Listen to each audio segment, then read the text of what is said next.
Тысячи людей сегодня приехали в Беслан на 10-ю годовщину теракта. Во дворе школы звучит траурная музыка. Люди с цветами непрерывным потоком продолжают идти. Почтить память погибших приехали со всех уголков страны. Около школы к десятилетию трагедии появилась стена памяти. На ней высечены имена всех, кто погиб от рук террористов.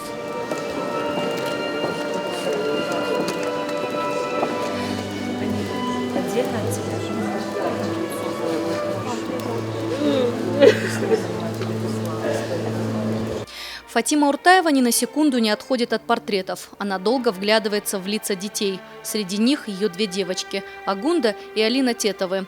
В те страшные дни им не удалось выбраться из горящей школы. Выжил только сын. Ему уже 22 года. Теперь он единственная надежда несчастной женщины. Больно, конечно, что хоть и 10 лет прошло, все равно. Тяжело. Тяжело очень.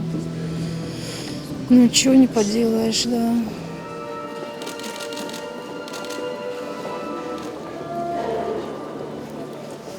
Спустя 10 лет на территории школы многое изменилось. Спортивный зал, где трое суток в заложниках удерживали сотни детей и взрослых, планировали сохранить в неизменном виде.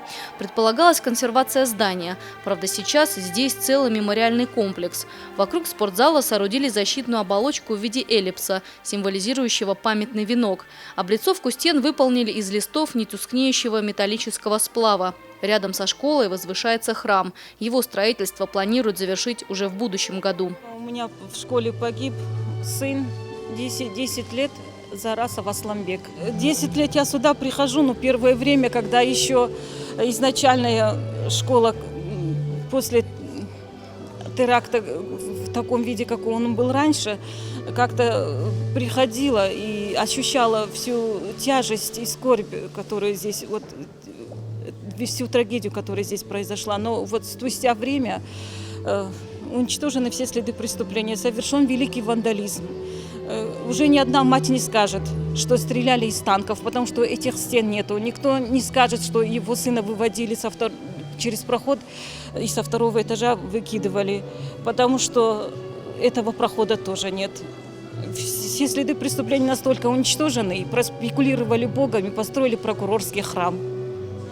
То есть вся большая трагедия, исходя из этого спортивного зала, можно уложить только в одной строчке. Боевики пришли, взорвали и ушли. Сегодня долго не будет утихать плач людей. Сотни цветов наполнят спортивный зал. И свечи будут долго гореть около детей, которые нежно улыбаются с фотографии. Здесь портреты и тех, кто погиб, спасая людей от террористов. Это бойцы спецподразделений «Альфа» и «Вымпел». Память о 3 днях жестокости, несправедливости и страха будут жить вечно в сердцах осетинского народа.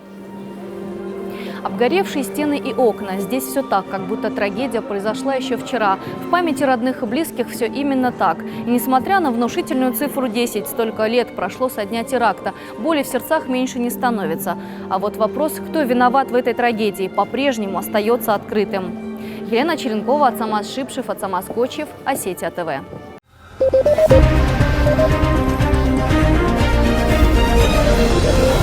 Thank you.